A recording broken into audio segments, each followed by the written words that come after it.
Hello मित्रांनो, कशा आहात आपण? आय होप सर्व जर मजेत आहात आणि चांगल्या प्रकारे अभ्यास करतात. आजचा जो आपला व्हिडिओ असणार आहे त्यामध्ये आपण बघणार आहोत ट्रिक्स टू लर्न पोझिशन. जे की अल्फाबेट आहेत इंग्लिशमध्ये, जे की लेटर्स आहेत इंग्लिशमध्ये. देर आर 26 लेटर्स, 26 लेटर असतात इंग्लिशमध्ये. तर या लेटरची काय पोझिशन असते, त्यांची नंबरिंग जर आपण दिली 1 to 26 पर्यंत, तर त्यांची पोझिशन काय आहे याची आपण ट्रिक्स आजच्या व्हिडिओमध्ये बघणार आहोत. व्हिडिओला सुरू करण्यापूर्वी सांगू इच्छितो की व्हिडिओची क्वालिटी जी आहे ती 1080 पिक्सल अशी सेट करून घ्या. आता ती सेट कशी केल्या जाते त्यासाठी तुमच्या डोळ्यासमोर तुमच्या स्क्रीनवर काय आहे तर कशा प्रकारे सेट केला जाईल याचा एक डेमो तुम्हाला दिलेला आहे. त्यावर जाऊन तुम्ही तशा प्रकारे काय करू शकता तर 1080 पिक्सल अशी क्वालिटी सेट करू शकता.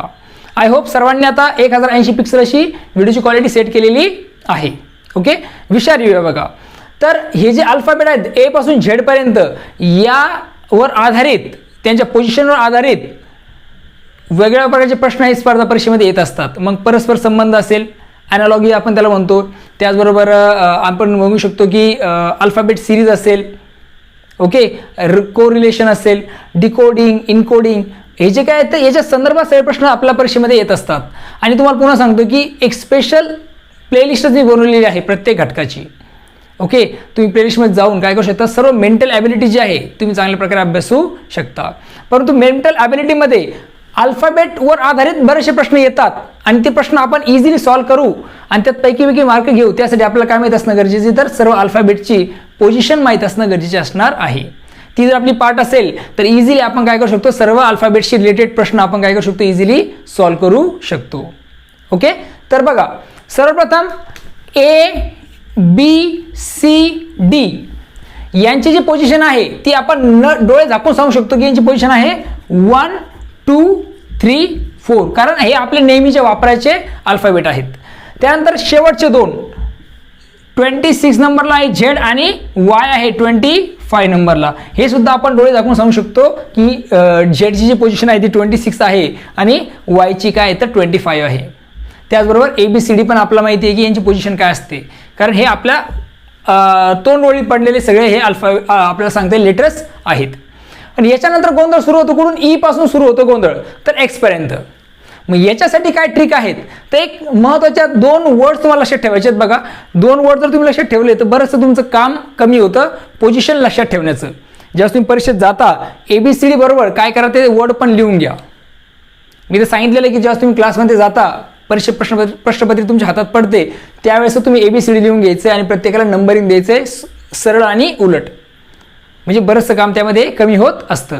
परंतु फास्टमध्ये प्रत्येक वेळेस ते बघण्यापेक्षा आपल्या जर डोक्यातच असेल की कुठला नंबर काय आहे तर आपल्याला सोपं जाणार आहे.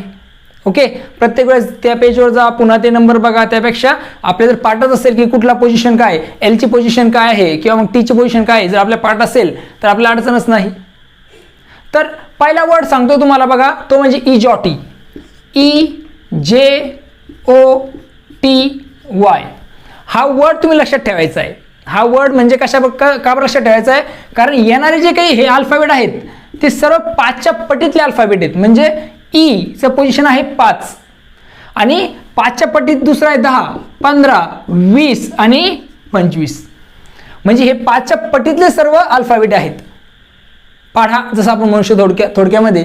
तर त्यामुळे हे आपल्याला जर हा वर्ड लक्षात असेल तर आपण इझिली सांगू शकतो डोळे दाखवून. आता तुम्ही मला विचारलं जरी समजा इजॉटी, टीचा पोझिशन काय आहे तर मी सांगू शकतो की 20 आहे, कारण मला हे पाठ आहे. मला जर कोणी विचारलं ओची पोझिशन काय तर इझिली मी सांगू शकतो 15 आहे. तुम्हालाही आता विचारलं तुमच्याही कायमस्वरूपी लक्षात येईल की जेची पोझिशन काय आहे किंवा ओची काय किंवा टीची काय किंवा वायची काय, कारण हा वर्ड तुमचा आता पाठ झाला आहे जवळपास. इजॉटी व्यतिरिक्त तुम्हाला आणखीन एक वर्ड लक्षात ठेवायचा आहे, तर तो कुठला आहे बघा, तो असणार आहे 3च्या पटीतला. म्हणजे ते 3च्या पटीतला म्हणजे काय, नंबर 3ला अल्फाबेट असतो तो म्हणजे सी नंतर असणार आहे F, त्यानंतर असणार आहे I, त्यानंतर असणार आहे LORUX. हा जो काही वर्ड आहे तिचं प्रोनाऊन्सिएशन कसं करायचं बघा, आता तुम्ही ठरवा तुम्हाला कसं करायचं आहे. आता मी याला प्रोनाऊन्स करतोय की फिलोरक्स. ओके, तर याचं प्रोनाऊन्सिएशन मी असं करतोय, तुम्हाला वाटलं तुम्ही त्यामध्ये बदल करू शकता. 3 6 9 12 15 18 21 आणि 24 ही अशा प्रकारची हे एक वर्ड तुम्हाला लक्षात ठेवायचं आहे, जेणेकरून 3च्या पटीतला येणारे सर्व लेटर्स यामध्ये आहेत. सी असतो 3 नंबरला, एफ असतो 6, आय असतो 9 नंबरला. हे 2 वर्ड्स तुम्ही लक्षात ठेवले म्हणजे तुमचं बरंचसं काम कमी झालेलं असतं, कारण बरेचसे जे अल्फाबेट आहेत ते आपल्याला काय होते, त्यांची पोझिशन ही काय होऊन जाते आपल्याला कायमस्वरूपी लक्षात राहून जाते. हे 4 आणि हे 2, या व्यतिरिक्त हे 5 असतील आणि त्यानंतर हे 6, 7, 8, 5, 6, 7, 8, 9, 10, 11, 12, 12 आणि हे 6, 12, 6, 18, 18 तर अल्फाबेटची पोझिशन आपल्याला पाठ झाली. कशामुळे? फक्त या 2 वर्डमुळं, आणि हे तर आपल्याला माहीत असतात 6. ओके, खूप गरजेचं आहे, लक्षात घ्या. हे पोझिशन माहीत असणं खूप गरजेची आहे. तुम्हाला कळेल ज्यावेळेस आपण काय करणार, तर आता बाकी व्हिडिओ पण मी अपलोड केले, ते जर तुम्ही जाऊन बघसाल त्यावेळेस तुम्हाला कळेल याचं महत्त्व काय आहे म्हणून. हा एकमेव व्हिडिओ आहे मराठी लँग्वेजमध्ये उपलब्ध, लक्षात घ्या. तर पुढं आहे बघा ई. आता ईला कसं लक्षात ठेवायचं? इजॉटी हा तर एक माध्यम आहे. इजॉटीने तुम्ही लक्षात ठेवू शकता की ईची जी पोझिशन आहे ती 5 नंबरला आहे. पण या व्यतिरिक्त आणखीन एक गोष्ट आहे, तर ई म्हणजे काय, तर इव्हिनिंग. ई पासून शब्द बनतो इव्हिनिंग. इव्हिनिंग कधी होत असते? संध्याकाळी 5 वाजेनंतर, म्हणजे 5 वाजेनंतर इव्हिनिंग होते. तर ई 5 वाजेनंतर, इव्हिनिंग 5 वाजेनंतर, म्हणजे ईला तुम्ही काय करू शकता, तर इव्हिनिंग सोबत जोडू शकता आणि इव्हिनिंग होत असते 5 वाजेनंतर. त्यामुळे ई जो आहे अल्फाबेट तो किती नंबरला असतो? 5 नंबरला येत असतो. तिची पोझिशन आहे 5. ओके, त्यानंतर F. F stand for fix. बरोबर नाही? एफ पासून शब्द तयार होतो फिक्स. फिक्सला राईम करणारा वर्ड आहे 6. म्हणतो आपण फिक्स 6. मग एफ किती नंबरला आला? 6 नंबरला आला. ओके, एफ किती नंबर आला? 6. फिक्स 6 रायमिंग झालेलं आहे तिथं. यमक जुळवणारे शब्द आपण म्हणू शकतो फिक्स 6. किंवा मग इथे तर आपल्याला हा तो वर्ड माहितीच आहे, त्यामध्ये आपल्याला माहिती की एफ किती नंबरला असतो? 6 नंबरला असतो. पण एक दुसरी ट्रिक, फिक्स 6 तुम्ही करू शकता. त्यानंतर आहे जी. जी किती नंबरला असतो? तर जी साठी तुम्ही लक्षात ठेवायचं आहे G7. G7 एक संघटना आहे बघा, आंतरराष्ट्रीय संघटना. G7 लक्षात ठेवलं तर आपल्या लक्षात येईल की जी किती नंबरला आहे? 7 नंबरला आहे. किंवा मग आणखीन एक ट्रिक जी आहे बघा, जी कसा लिहिला जातो? असा लिहिला जातो. तर या जी मध्येच लिहिलं असतं बघा. हे आहे, हा जो आहे तो म्हणजे काय, तर 7 इथे दिलं बघा. हे बघा, दिसतंय का?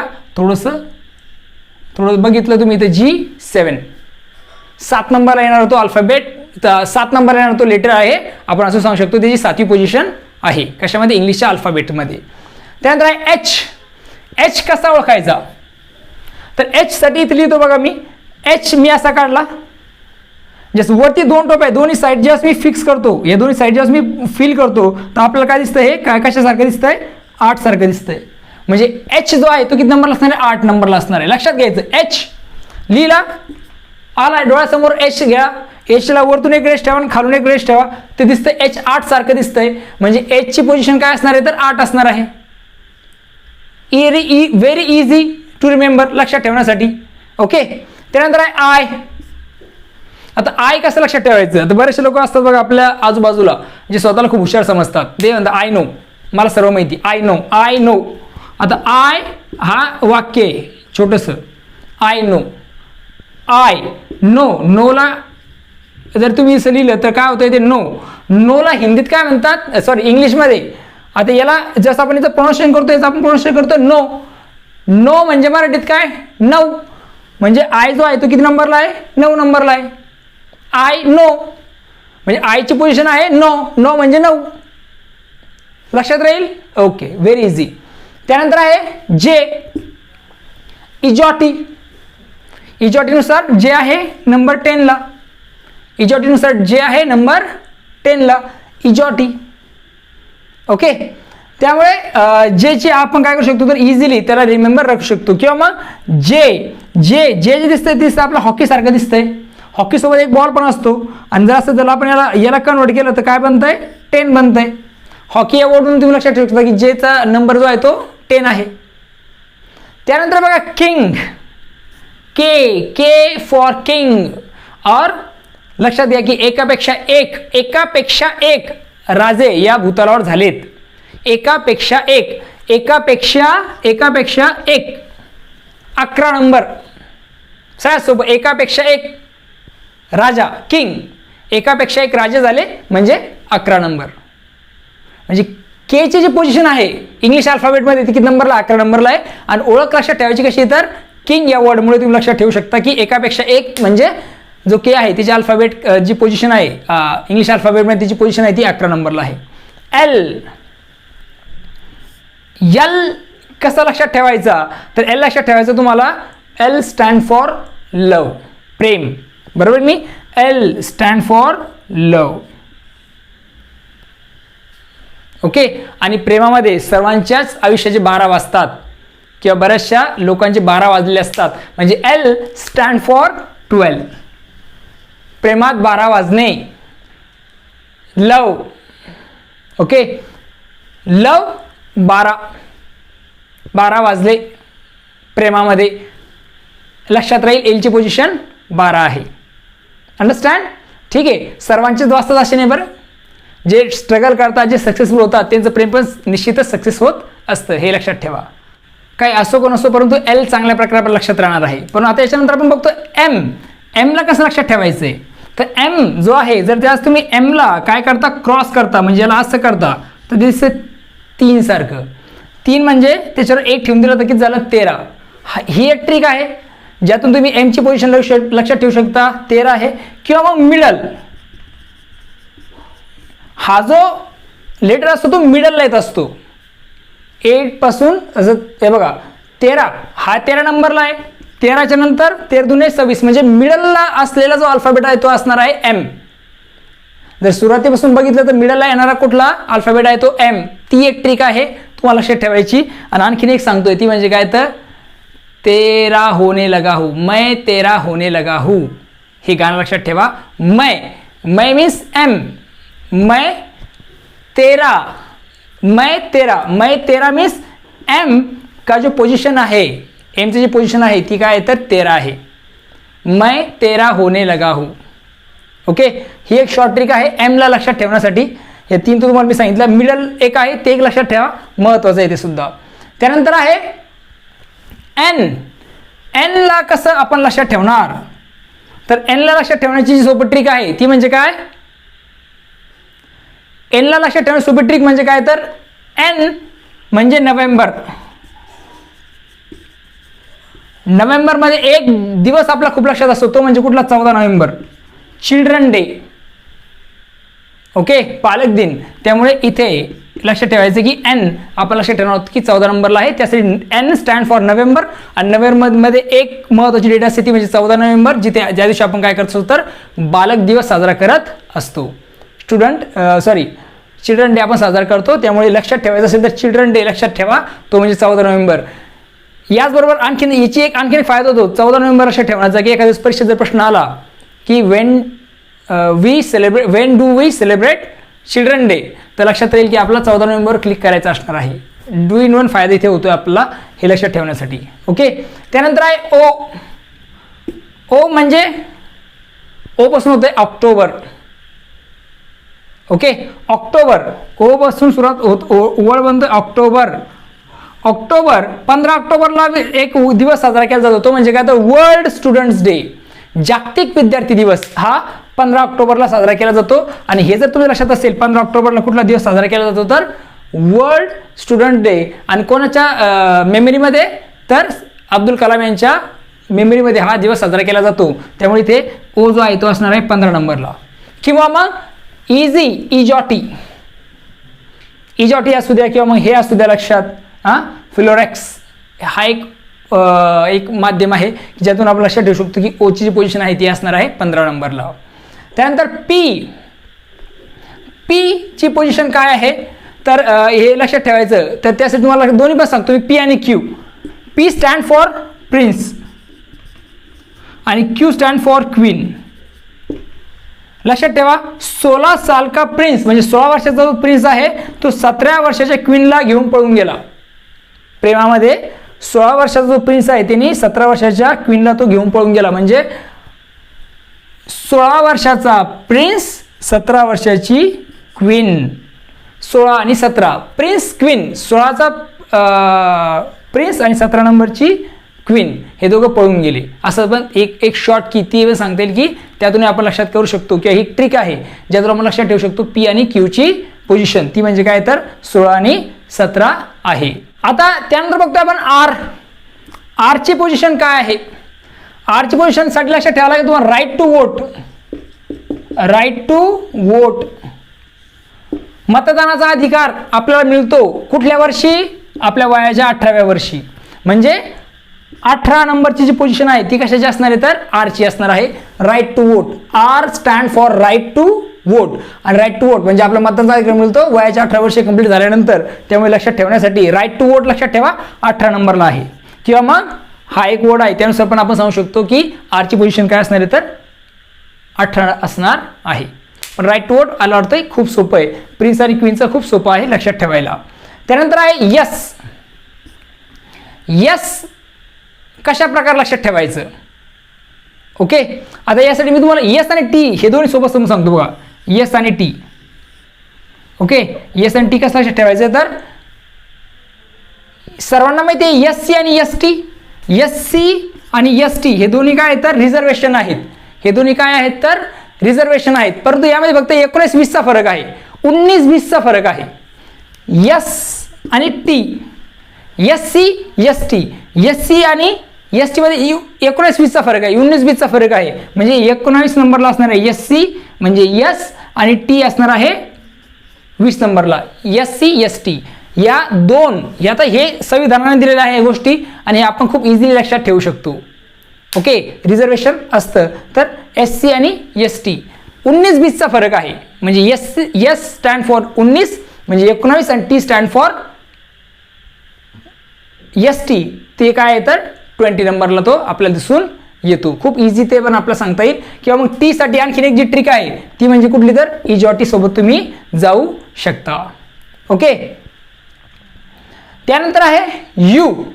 यू साठी सर्वोत्कृष्ट पर्याय तो म्हणजे हा फिलोरक्स. फिलोरक्समध्ये यू जो आहे तो 21 नंबरला आहे. त्यामुळे यू जो आहे तो असणार आहे 21 नंबरला. ओके, त्यानंतर पुढचा अल्फाबेट आहे तो म्हणजे व्ही. व्ही कसं लक्षात ठेवायचं. व्ही विक्ट्री, 2 फिंगर आपण दाखवतो बघा, हे आहे विक्ट्री. बरोबर आहे की नाही. 2 फिंगर आहे, 2 फिंगर म्हणजे याची दुप्पट करा, 11 दोने 22. किंवा मग किंग, किंगला काय हवी असते विक्ट्री हवी असते आणि विक्ट्री ही 2 ने दर्शवतात. तर यानुसार हे काय असणार आहे तर 22 नंबरला विक्ट्री आवडून आपण असे शिवू शकतो की पुन्हा पाहिजेत म्हणजे बार पाहिजेत. तर आपण सांगू शकतो की 22 नंबरला काय तर व्ही हा अल्फाबेट असणार आहे. ओके, त्यानंतर आहे W. W stand for work. Okay, 24 घंटे वर्क नाही करायचं, एखादा घंटा आराम सुद्धा करायचा आहे. मग त्या 24 घंट्यातून 1 घंटा जर काढून टाकला तर आपल्याला मिळतं 23. म्हणजे आपल्या लक्षात राहील की वर्क, डब्ल्यू हा जो वर्ड आहे, डब्ल्यू पासून तयार होणारा वर्ड आहे वर्क. तो वर्क 24 घंटे करायचे आहे आपल्याला नाही, एखादा घंटा आराम सुद्धा करायचा आहे. मग जर आपण आराम करायचं ठरवलं तर 24 मधून 1 घंटा गेला, खाली किती उरतात 23 घंटे उरतात. मग हा किती नंबरला येतो 23 नंबरला येतोय. हा एक शॉर्ट फॉर्म, हा एक शॉर्ट माध्यम असणार आहे. किंवा मग या डब्ल्यूला जसं आपण काय करू कन्वर्ट अशा प्रकारे फिरवू तर इथे होईल 3. ओके, आणि सोबत 2 टाकलं म्हणजे ते झालं 23. हा एक काय असणार ट्रिक असणार आहे डब्ल्यूला लक्षात ठेवण्याची. त्यानंतर एक्स हे असणार आहे 24 नंबरला. याच्या मागचं कारण काय तर एक्समुळे आपण काय असतो तर 24 घंटे परेशान असतो. ओके, खूप छान आहे बघा. ते एक्समुळे आपण काय असतो तर 24 घंटे परेशान असतो.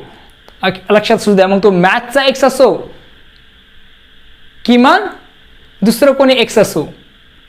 ओके, त्यामुळे आपण 24 घंटे परेशान असतो. ह्यावरून लक्षात ठेवू शकतो आपण की एक्सची पोझिशन काय आहे तर 24 आहे. आणि वाय आणि झेडची तुम्हाला सर्वांना माहितीच असणार आहे.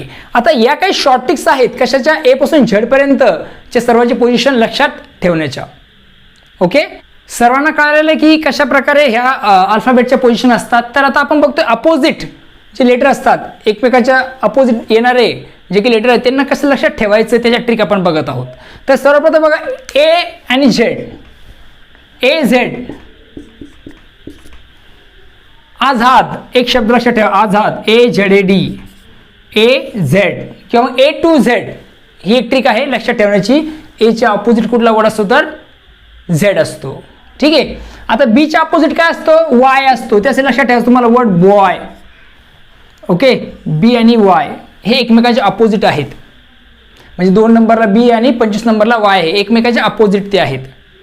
म्हणजे उलट जर क्रमाने गेले तर Y नंबर 2ला आणि बी 25 नंबरला येईल. लक्षात येईल तुम्हाला अपोजिट वर्डचा एक ट्रिक ती म्हणजे बॉय. लक्षात ठेवा बी आणि Y एकमेकांच्या अपोजिट असतात. CX 6 SIX लिहिता आपण ती काय लिहू शकतो 6 SCIX. C आणि X एकमेकांच्या अपोजिट आहेत. किंवा मग बॉयजला काय आवडत असतं तर क्रक्स आवडतात. क्रक्स एक खायची वस्तू आहे. तर मग C आणि X एकमेकांच्या अपोजिट आहेत हे आपण लक्षात ठेवू शकतो त्याच्या माध्यमातून. त्यानंतर DW दूधवाला. D स्टँड फॉर दूध वाला, दूधवाला. दूध नंबर 4ला आहे आणि त्याच्या अपोजिट असणार आहे W. दूधवाला. दूधवाला या शब्दावरून तुम्ही काय करू शकता दूधवाला याच्यावरून तुम्ही लक्षात ठेवू शकता D आणि W जो आहे तो एकमेकांच्या उलट अपोजिशनमध्ये आहेत, अपोजिट पोझिशनमध्ये आहेत. आपण हे लक्षात ठेवू शकतो. त्यानंतर EV मी तुम्हाला एक वर्ड सांगितलं बघा इव्हिनिंग. EVENING evening. E आणि V एकमेकांच्या अपोजिट लक्षात राहील. इव्हिनिंग वर्डून फक्त आपल्याला लक्षात राहील की इव्हिनिंग हे E आणि V एकमेकांच्या अपोजिट आहेत. त्यानंतर FU फू असंही आपण लक्षात ठेवू शकतो. बघा थोडा वेगळा शब्द आहे फू फू फू फू फू फू फू फू फू दॅट इज अ फू. तर मग हे आहे अपोजिट. F आणि U एकमेकांचे अपोजिट आहेत. फू या वर्डला लक्षात डिरेक्टली आपण ठेवू शकतो. त्यानंतर GT एक रोड आहे. GT रोड आणि तो बनवला होता शेरशाह यांनी. त्यामुळे GT रोड हे लक्षात ठेवा. GT एकमेकांच्या अपोजिट आहेत. ओके. त्यानंतर आहे HS मीन्स हायस्कूल. एकमेकांच्या अपोजिट आहे. एचच्या अपोजिट काय असणार आहे तर S असणार आहे. एसच्या अपोजिट H असणार आहे. हायस्कूल वर्ड लक्षात राहिला तुमच्या लक्षात येईल की एकमेकांच्या अपोजिट आहेत H आणि S. त्यानंतर I आणि R. I stand for India, Indian. R stand for railway, Indian railway. Indian railway हे एक शॉर्ट की आहे बघा. Indian railway. I आणि R एकमेकांच्या अपोजिट आपल्याला दिसून येतात. शॉर्ट ट्रिक आहे लक्षात ठेवण्याची. काय तर I आणि R एकमेकांच्या अपोजिट असतात हे. त्यानंतर आहे JQ. इंडियन रेल्वेमध्ये जर तुम्हाला नोकरी मिळाली तर तुम्ही काय करू शकता जयपूरच्या क्वीन सोबत लग्न करू शकता. J स्टँड फॉर जयपूर आणि Q स्टँड फॉर क्वीन. जयपूरच्या क्वीन सोबत तुमचं लग्न होईल जर तुम्हाला इंडियन रेल्वेमध्ये चांगली नोकरी मिळाली तर. इमॅजिनरी आहे. ओके. KP आणि जर तुमचं लग्न झालं जयपूर क्वीन सोबत तर डेफिनेटली आम्ही सगळे कुर्त्या पैजाम्यामध्ये वेअर करून येऊ. K स्टँड फॉर कुर्ता आणि P स्टँड फॉर पैजामा. आम्ही काय करू तर कुर्ता पैजामा घालून तुमच्या लग्नाला येऊ. K आणि P कुर्ता पैजामा एकमेकांच्या अपोजिट आहेत. ओके. K P अपोजिट आहे. Jaipur Q queen, Jaipur queen. Okay.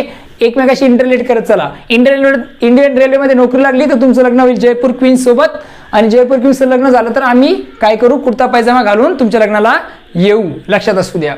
त्यानंतर LO लव.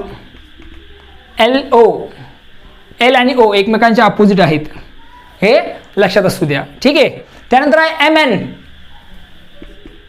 ओके. मैं हूं ना. मैं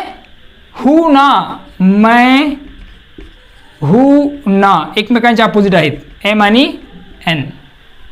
मैं हूं ना. ओके. M आणि N एकमेकांच्या अपोजिट आहे हे आपण यातून माध्यमातून लक्षात ठेवू शकतो. ओके. या माध्यमातून आपण काय करू शकतो M आणि N एकमेकांच्या अपोजिट आहेत हे लक्षात ठेवू शकतो. या काही शॉर्ट ट्रिक्स होत्या. काही वेगळ्या पद्धतीने सांगण्याचा प्रयत्न केला. तुमच्या काही डोक्यात काही अशा ट्रिक असतील तर निश्चित मला कमेंट सेक्शनमध्ये सांगायला विसरू नका. जर व्हिडिओ आवडला असेल तर चॅनलला लाईक, शेअर आणि सबस्क्राईब अवश्य करा. तुमच्या मित्रासोबत आपला व्हिडिओ जरूर शेअर करा, कारण ह्या व्हिडिओचं खूप महत्त्व आहे. कारण मेंटल ॲबिलिटीमध्ये जे प्रश्न येतात त्याच्या अल्फाबेटशी रिलेटेड त्या सर्वांसाठी ही ट्रिक्स माहीत असणं अपेक्षित आहे. ओके, आय होप तुम्हाला आजचा व्हिडिओ कळलेला आहे. पुन्हा भेटूया नवीन व्हिडिओमध्ये. बघत राहा आपलं यूट्यूब चॅनल. तोपर्यंत थँक्यू अँड टेक केअर.